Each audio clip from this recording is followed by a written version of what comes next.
Bonjour à tous, merci de nous accueillir chez vous et de rester informés sur Mayotte la première. Mayotte à genoux, le gouvernement à la rescousse. Les ministres Bruno Retailleau, François-Noël Buffet et Thani Mohamed Soilihi ont atterri sur l'île ce lundi. Ils découvrent un territoire dévasté par le cyclone Chido et des Mahorais toujours coupés du monde, affamés, assoiffés. Comment l'État va-t-il tenter de relever le département? Quels sont les renforts attendus, les mesures d'urgence? On fera le point dès le début de ce journal. Et nous vous avons suivi bien sûr ce lundi encore dans votre reconstruction.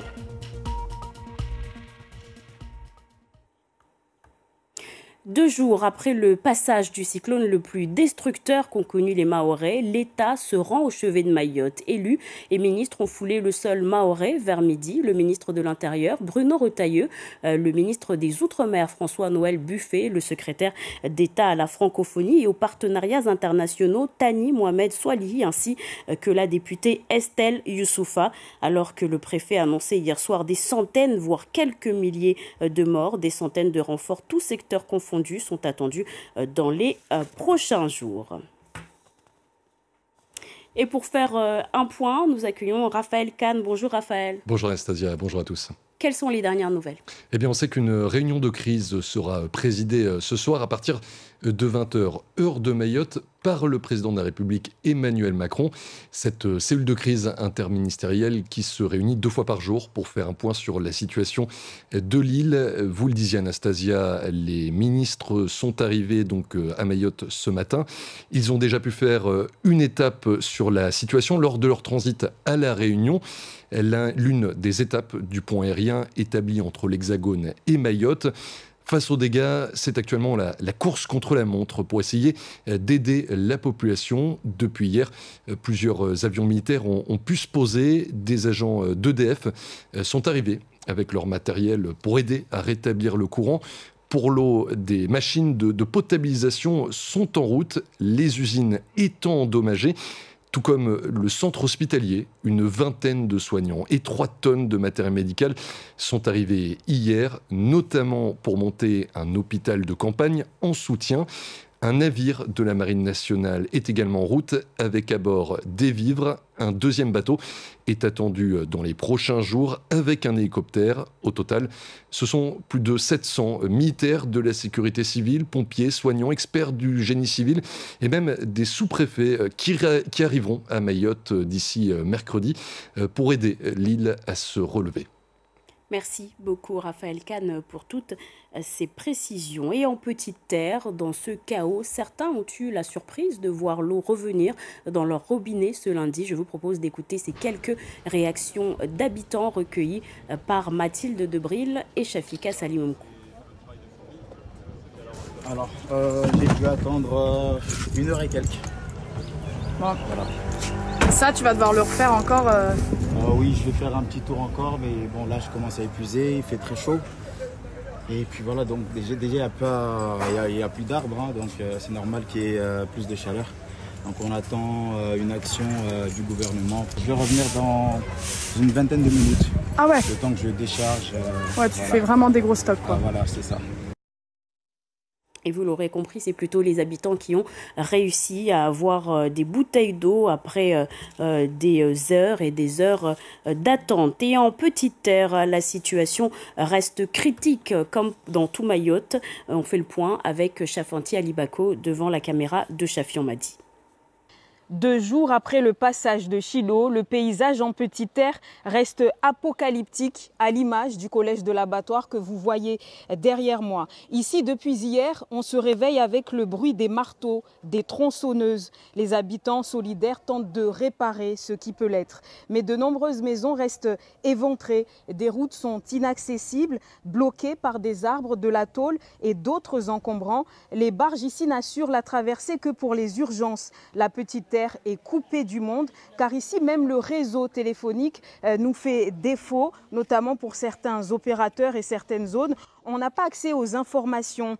Il manque de tout. L'eau, indispensable à la vie, n'est toujours pas accessible dans les foyers. Des files d'attente sont énormes devant les rampes publiques qui fonctionnent encore. Une majorité d'habitants n'a pas l'électricité non plus.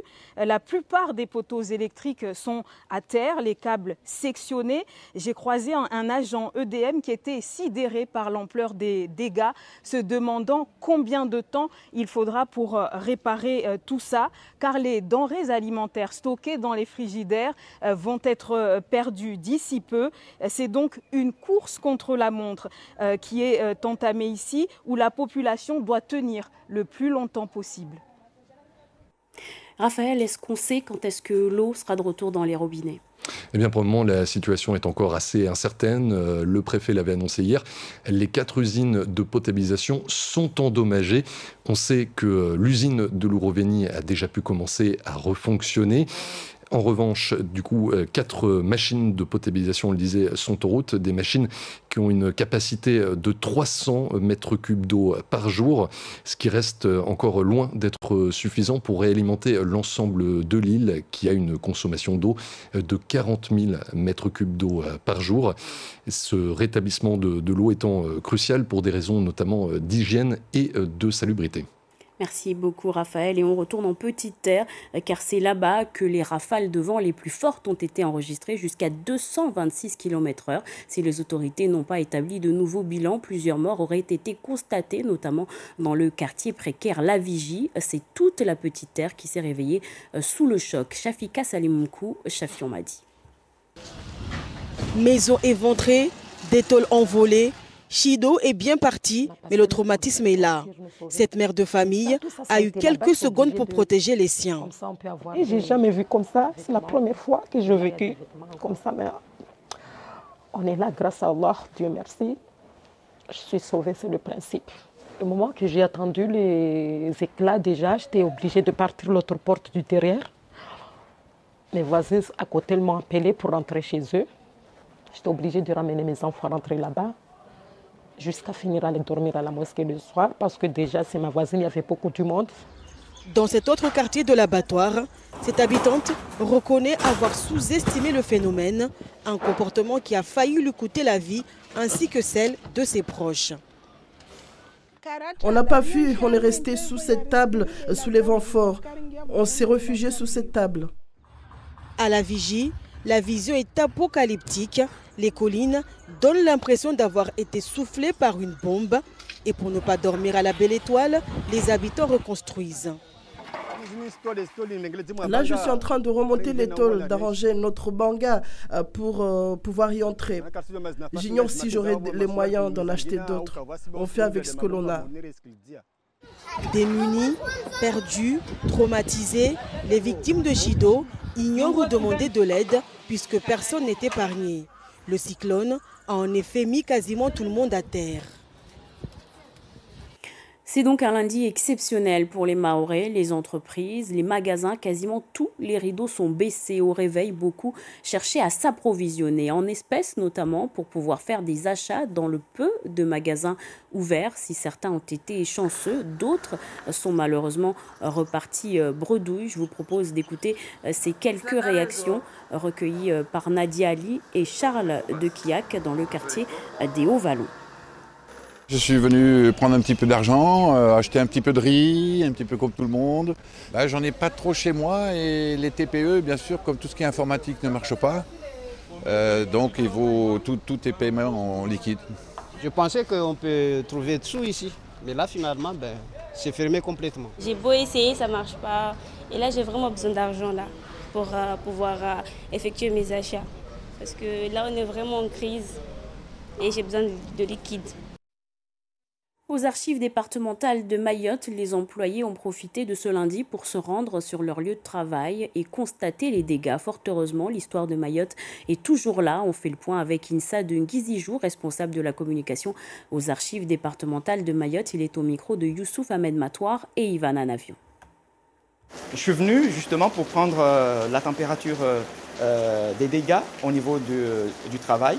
On se retrouve devant le chaos. On va essayer avec mon collègue de faire ce qu'on peut pour mettre en sécurité les archives. Ce qu'on a vu tout à l'heure dans les couloirs, ce sont essentiellement des éliminables, c'est-à-dire des documents qui ont fini le processus de tri et qui doivent aller à l'élimination. Donc heureusement. on n'a pas de documents importants qui se trouvaient ici dans les couloirs. Ce qui nous inquiète, c'est qu'il y a des réparations à faire. Actuellement, il pleut et il y a potentiellement des infiltrations d'eau dans le bâtiment. Donc c'est juste ça, il nous faut vite réparer le bâtiment pour qu'on puisse reprendre la sauvegarde des documents. Le sud fait partie des zones de l'île où les nouvelles nous parviennent difficilement. Là-bas aussi, les dégâts sont considérables. Les paysages sont méconnaissables désormais. Des habitants ont tout perdu. Je vous propose d'écouter ces sudistes interrogés à Bouéni par Bibi Maria Malidi qui a pu se rendre sur place. Là, je suis chez ma nièce. Il y a sa porte qui est cassée, le toit qui est tombé, la charpente qui est partie avec le vent. C'est le dégât matériel qu'on a constaté et on ne peut rien faire malheureusement. On ne s'attendait pas à ce que ce vent apporte tout. Ça a été un moment difficile, en même temps choquant, parce qu'en ce moment même, disons c'est difficile, on n'a plus d'électricité, en même temps on n'a plus de toit, et là c'est la panique totale. On espère très vite revenir à la normale, comme avant. C'était dur avec les enfants. Après, à la maison, elle était en train de s'effondrer. On ne savait plus où aller. Les enfants qui pleuraient à côté.